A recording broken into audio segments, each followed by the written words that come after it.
Hello everyone, my name is Vivek Sharma and in this video we will be discussing about four major articles. पहले में हम बात करेंगे national rural livelihood mission के बारे में. Second article will be about bats के बारे में, एक रिपोर्ट पब्लिश हुई है उसके बारे में. थर्ड में हम इंडस्ट्रियल सेफ्टी के बारे में डिस्कस करेंगे and last article will be about deep ocean mission के बारे में. आइए एक एक करके इन आर्टिकल्स को समझ लेते हैं. सबसे पहले 2011 में हमने एक स्कीम स्टार्ट की थी, that was national rural livelihood mission, जिसे Deendayal Upadhyay national rural livelihood mission के नाम से भी आप जानते हैं. और इस स्कीम को जब स्टार्ट किया गया था तो ये एक लार्जेस्ट इनिशिएटिव था जहां पर हम रूरल पुअर की जो इकोनॉमिक कंडीशन है, सोशल कंडीशन है, उसको अपलिफ्ट करने के ऊपर फोकस करते हैं. तो यहाँ पे हम उन्हें इंस्टीट्यूशनल प्लेटफॉर्म प्रोवाइड करते हैं, फाइनेंशियल एक्सेस प्रोवाइड करते हैं. हम ये मानते हैं कि उनमें ये डिजायर है और कैपेबिलिटी है कि वो खुद को पॉवर्टी से बाहर निकाल सकते हैं, बस उन्हें कुछ सपोर्ट यहाँ पे प्रोवाइड किया जा रहा है. तो यहाँ पे गवर्नमेंट ऑफ इंडिया इसे फंड करती है, बट इसमें टेक्निकल असिस्टेंस और सपोर्ट हमें वर्ल्ड बैंक का भी मिल रहा है. अब इसमें चार फाउंडेशनल पिलर है. पहला है सोशल मोबिलाइजेशन, जहां पर सेल्फ हेल्प ग्रुप्स को हम बनाते हैं. अब सेल्फ हेल्प ग्रुप्स आपके 10 से 15 महिलाओं की एक ग्रुपिंग है नेबरहुड के अंदर, जो आप कह सकते हो स्मॉल अमाउंट ऑफ मनी को सेव करती है और आपस में लेंड भी करती है. फिर विलेज ऑर्गेनाइजेशन, जहां पर बहुत सारे सेल्फ हेल्प ग्रुप जो हैं एक साथ आते हैं एंड ये बड़े issues, health, nutrition, collective marketing, इनके ऊपर फोकस करते हैं. एंड क्लस्टर लेवल फेडरेशन यहाँ पे रहती है, जो कि एक तरह से बैंक की तरह एक्ट करती है. अब चार पिलर में से एक तो ये हो गया कि इनको आपने बनाना है, दैट इज सोशल मोबिलाइजेशन. फिर दूसरा, इनमें सेविंग की हैबिट डालनी है और फाइनेंशियल इंक्लूजन को प्रमोट करना है आपको. एंड मोर ओवर, अब ये पैसा तभी आएगा जब इनके पास लाइवलीहुड होगा, तो आजीविका के ऊपर भी हमारा इसके ऊपर फोकस है. एंड इससे सोशल डेवलपमेंट होगी, जिसका हमारा मेन मकसद है, जो हमारा मेन ऑब्जेक्टिव है यहाँ पे. तो कहते हैं कि भाई इसमें जैसे लखपति दीदी गोल है, इसमें हम चाहते हैं कि महिलाएं कुछ ऐसी हों जो 1 लाख रुपए पर साल यहाँ पर कमा रही हों, और ऐसी हम 30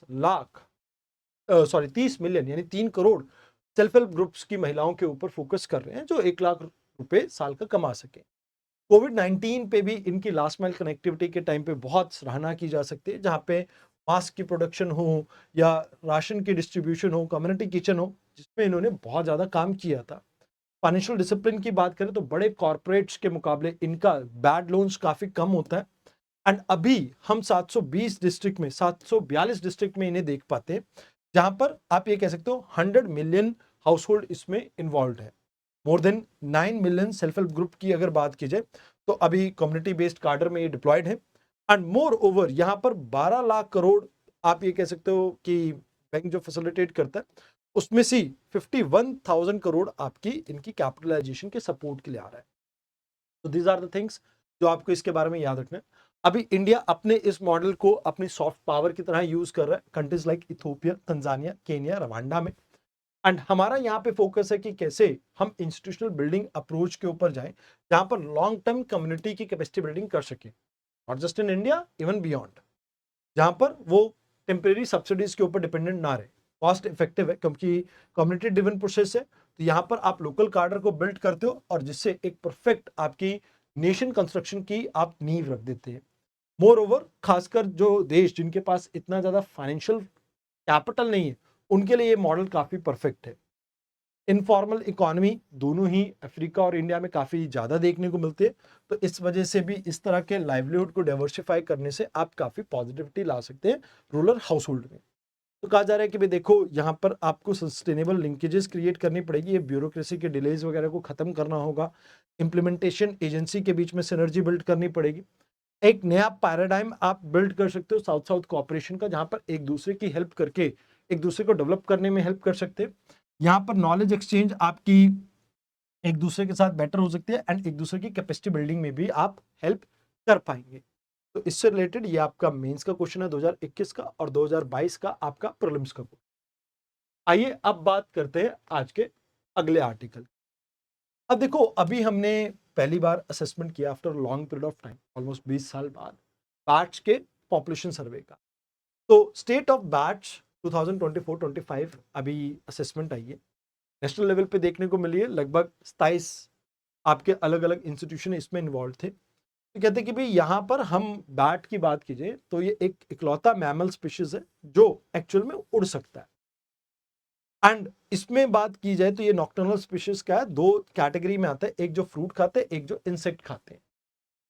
अब मिनिस्ट्री ऑफ एनवायरनमेंट इसके लिए रिस्पॉन्सिबल है। And wild life protection act 1972 की बात की जाए, जिसे अमेंड किया गया था 2022 में, तो ये अभी वर्मिन कैटेगरी से हमने निकाल दिया, इन्हें थोड़ा अच्छा प्रोटेक्शन यानी शेड्यूल 2 में हमने प्लेस किया हुआ है।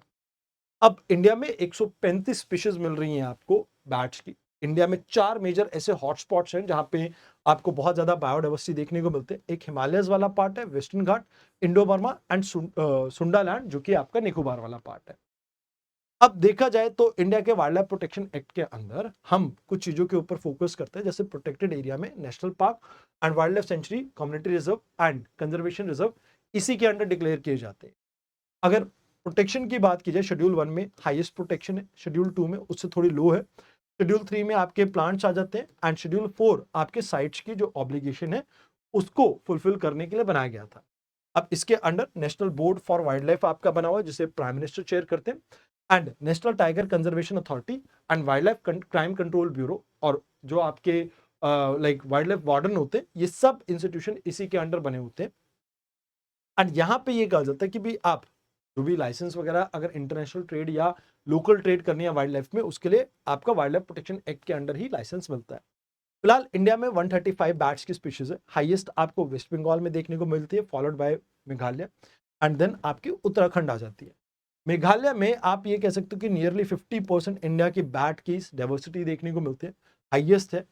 एंड यहाँ पर अगर बात की जाए तो वेस्टर्न घाट हिस्टोरिकली कुछ रिसर्च यहाँ पर की गई है, बट हिमालयस वगैरह एरिया में ईस्टर्न घाट में अभी भी ये निगलेक्टेड पार्ट है। तो इससे आप जूनोटिक रिस्क को समझ सकते हैं, हैबिटेट लॉस कैसे हो रहा है इनका, ये थोड़ा एक बड़ी प्रॉब्लम है। और कहीं ना कहीं ये जो विंड मिल्स वगैरह लग रही है, इनके कारण एंड पावर ट्रांसमिशन लाइन के कारण भी इनकी बेचारों की जान जा रही है। तो कहते हैं कि भाई कुछ एक्सटिंक्शन के रिस्क पे है 7 स्पीशीज के आसपास, हमें उसके ऊपर फोकस करना चाहिए। ह्यूमन एनिमल कॉन्फ्लिक्ट को हमें निगलेक्ट मतलब नहीं करना चाहिए, इसके ऊपर फोकस करना चाहिए, बिकॉज जूनोटिक डिजीज के लिए काफ़ी रिस्पॉन्सिबल रहते हैं। एंड इसमें आप ये मान के चलें कि इनके इकोसिस्टम सर्विसेज को आप समझें कि पॉलिनेशन और पेस्ट कंट्रोल में काफ़ी हेल्पफुल है। इकोनॉमिक इम्पैक्ट भी है, आपके पेस्ट को जब ये मारते हैं तो इसकी वजह से आपकी जो खेती है उसमें भी आपको काफ़ी अच्छे रिजल्ट्स मिलते हैं। तो यहाँ पे अगर आप देखें तो हमें एक इंटीग्रेटेड अप्रोच लेके चलनी पड़ेगी, जहाँ पे हमारा फोकस सदर्न इंडिया के साथ साथ हिमालयन तराई और नॉर्थ ईस्टर्न पार्ट में भी जो बैट्स देखने को मिलते हैं उसके ऊपर होना चाहिए।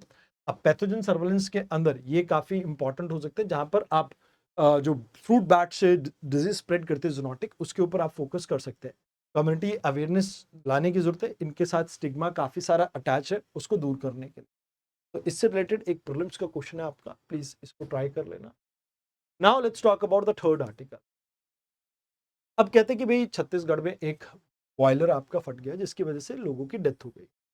अब यहाँ पर दो मिनिस्ट्रीज इसके लाइक आप कह सकते हो कि पूरे प्रोसेस को हैंडल करती है। एक है लेबर मिनिस्ट्री, जो लेबर सेफ्टी से डील करती है, और बॉयलर के स्टैंडर्ड को मिनिस्ट्री ऑफ कॉमर्स डील करती है। वैसे बॉयलर एक्ट 1923 इसे गवर्न करता है, but occupational safety, health and working condition code 2020 भी इसको रेगुलेट करने का काम करता है। तो कहते हैं कि भाई देखो, अभी अगर हम बात करें, DM primarily grass root level पे इस सारी प्रॉब्लम को देखता है, जहां पर आप प्री स्टेज पे कैसे इसे प्रिवेंट किया जा सकता है, एडवर्स इंपैक्ट को अवॉइड किया जा सकता है, उसके ऊपर फोकस किया जा सकता है। मिटिगेशन स्टेज पे आप सिवियरिटी जो डिजास्टर के उसको कैसे रिड्यूस कर सकते हैं, उसके ऊपर फोकस किया जाता है। एंड प्रिपेयरनेस में अगर कोई प्रॉब्लम आती है तो उसको कैसे इफेक्टिवली हैंडल करना है, उसके ऊपर फोकस किया जाता है। पोस्ट फेज में आप यहाँ पे डिजास्टर में लोगों की लाइफ कैसे बचाए, उसके ऊपर फोकस है। आप कैसे रिस्टोर करें बेसिक सर्विसेज, उसके ऊपर फोकस होता है। एंड कैसे बिल्ड बैक बेटर, इसको आप प्रमोट करते हैं कि भी अगली बारी ऐसी कोई प्रॉब्लम ना हो, उसके ऊपर हमारा ध्यान हो।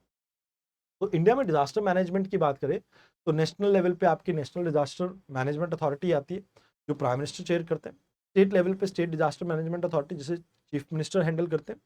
And district disaster management authority, जिसे डिस्ट्रिक्ट कलेक्टर हैंडल करते हैं। तो इसमें नेशनल डिजास्टर रिस्पॉन्स फोर्स होती है, जो कि हेल्प करती है लोगों की। एंड एक national institution of disaster management है, जो कि training, research and capacity building के ऊपर फोकस करता है। अब नेचुरल डिजास्टर वो होते हैं जो आपके नेचर की वजह से हो जाते हैं, एंड मैन मेड वो जो ह्यूमन निग्लिजेंस की वजह से होते हैं। शंघाई फ्रेमवर्क आपका मेजरली इसके ऊपर फोकस करता है, जहां पे शंघाई फ्रेमवर्क एंड ह्यूगो दो ही आपके इसके रिलेटेड फ्रेमवर्क हैं। तो यहाँ पे डिजास्टर को समझना, उसके लिए गवर्नेंस को स्ट्रेंथन करना, रिस्क को रिड्यूस करना एंड कहीं ना कहीं उसके लिए इफेक्टिव प्रिपेयरनेस करना, इन सब एस्पेक्ट के ऊपर फोकस किया जाता है। तो कहते हैं कि भाई देखो इंडिया में प्रॉब्लम क्या चल रही है, चैलेंजेस अगर हम बात करें स्ट्रैटेजी की, तो बिल्डिंग कोड को ठीक से इंप्लीमेंट नहीं किया जाता, वेटलैंड के ऊपर इंक्रोचमेंट देखने को मिल रही है, क्लाइमेट चेंज की वजह से इवेंट्स एकदम से आपके जैसे क्लाउड बर्स्ट और ग्लेशियल एक फ्लड जैसी प्रॉब्लम देखने को मिलती है, वो भी एक प्रॉब्लम है।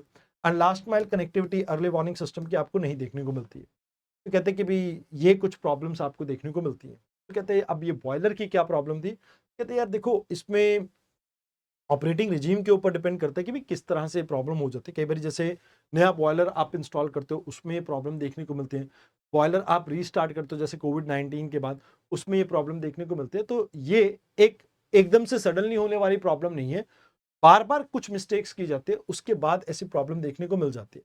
तो कहते हैं कि भाई देखो इसमें ह्यूमन कॉस्ट तो बहुत ज़्यादा इन्वॉल्व है, लोगों की मौत तो जो हो जाती है, इकोनॉमिक कॉस्ट भी है, कहीं ना कहीं जो कैपिटल लॉस है वो भी एक पार्ट है। बट यहाँ पे लेबर की वर्नेबिलिटी ज़्यादा इंक्रीज हो जाती है बिकॉज इंडिया में सेफ्टी स्टैंडर्ड्स को ठीक से इंप्लीमेंट नहीं किया जाता है। तो कहते हैं गवर्नमेंट ने इनिशिएटिव तो लिए हैं, बट अभी हमें कॉन्टिन्यूस मॉनिटरिंग की जरूरत है ताकि फिजिकल इंस्पेक्शन जो है उसको ठीक से करके इस तरह की प्रॉब्लम्स को रिड्यूस किया जा सके। लैंग्वेज की इंक्लूसिविटी हमें यहाँ पर फोकस करना होगा कि किसी एरिया में क्या आपके स्टैंडर्ड ऑपरेटिंग प्रोसीजर होना चाहिए, वो आपको पता होना चाहिए, एंड स्ट्रिक्ट लाइबिलिटी यहाँ पर फिक्स करने की जरूरत है। तो ये आपका एक क्वेश्चन हो गया मेंस का, और ये आपका प्रीलिम्स का question. Now let's talk about deep ocean mission. आपको सभी को पता होगा मत्स्ययान। तो मिनिस्ट्री ऑफ अर्थ साइंस ने ये आज से कई साल पहले एक प्रोजेक्ट स्टार्ट किया था जो कि अपनी लास्ट ईयर के अंदर पहुंच चुका है, जहां पे अभी तक इसका 35% फंड ही यूज हुआ है। 2021 में ये प्रोजेक्ट स्टार्ट हुआ था, जहां पे मत्स्य 6000 के ऊपर हम फोकस करें कि डीप सी में जाके हम सबमर्सिबल लाइक ऐसा एक जैसे स्पेस के लिए हमने रॉकेट्स बनाए, ऐसे ही एक सबमर्सिबल टेक्नोलॉजी बना सके ताकि डीप सी एक्सप्लोरेशन के ऊपर हम फोकस कर सके, ब्लू इकोनॉमी को प्रमोट कर सके। अब डीप सी एक्सप्लोरेशन करना क्यों है, क्योंकि यहाँ पे मिलते हैं पॉलीमेटालिक नोड्यूल जो कि कंसिस्ट करते हैं आपके निकल, कॉपर, कोबाल्ट को, एंड कहीं ना कहीं ये ग्रीन टेक्नोलॉजी के लिए काफी इंपॉर्टेंट है। अब इंडिया के पास सेंट्रल इंडियन ओशन बेसिन में एक 75,000 स्क्वायर फीट का एरिया एलोकेट किया इंटरनेशनल सीबेड अथॉरिटी ने, जहां पर इंडिया माइनिंग कर सकता है, बट टेक्नोलॉजी नहीं है। तो मैन सबमर्सिबल यहाँ पर आप ये कह सकते हो कि एक मिशन लेके आए थे जिसको national institute of ocean technology implement कर रहा था कि 6000 फीट तक की डेप्थ में हम जा सके, बिकॉज 4 से 6000 डेप्थ में आपको पॉलीमेटालिक नोड्यूल मिल जाते हैं। तो कहते हैं समुद्रयान मिशन इसमें स्टार्ट किया था, बट अभी तक हम हार्बर फेस में 500 मीटर तक तो हमारा काम चल रहा है, बट 6000 तक जाने में अभी टाइम लगेगा। तो international seabed authority united nation convention on laws of sea के अंडर एस्टैब्लिश की गई है, जो कि आपकी किसी भी तरह की आप ये कह सकते हो कि कॉमन हेरिटेज एरिया उसमें माइनिंग की परमिशन देने का काम करता है। अब यूनिक्लॉज की बात की जाए तो ये कहता है कि भाई ये इंटरनल वाटर आपका क्या होता है कि जो लैंड के ऊपर है, लैंड यानी बेस लाइन से 12 नॉटिकल माइल तक आपका टेरिटोरियल वाटर है। देन फिर उसके बाद एक्सक्लूसिव इकोनॉमिक जोन है बेस लाइन से 2000 नॉटिकल माइल तक, एंड फिर उसके आगे आपका हाई सी आ जाता है। तो कहा जाता है कि भाई देखो अभी अंडर यूटिलाइजेशन फंड की देखने को मिल रही है। मत्स्य अगर 6000 की बात की जाए तो अभी भी माइनिंग के लिए आपको और डेप्थ की ज़रूरत है, जो कि यहाँ पर आप इंश्योर नहीं कर पा रहे हो। तो अभी कहा जा रहा है कि भाई देखो मिनरल सिक्योरिटी अगर चाहिए तो उसके लिए तो यहाँ पर जाना ही पड़ेगा, एंड इससे हमारी साइंटिफिक डिस्कवरी मरीन एरिया में वो भी काफ़ी अच्छी होगी, एंड क्लाइमेट रिसर्च में भी इसमें बेनिफिट मिलेगा। तो कहते हैं कि भाई फिक्स टाइम ड्यूरेशन के अंदर आप कोशिश कीजिए कि इसको अचीव किया जा सके, एंड विद यहाँ पर आपको इंटरनेशनल अगर कोलैबोरेशन की जरूरत है तो आप उसके ऊपर भी फोकस।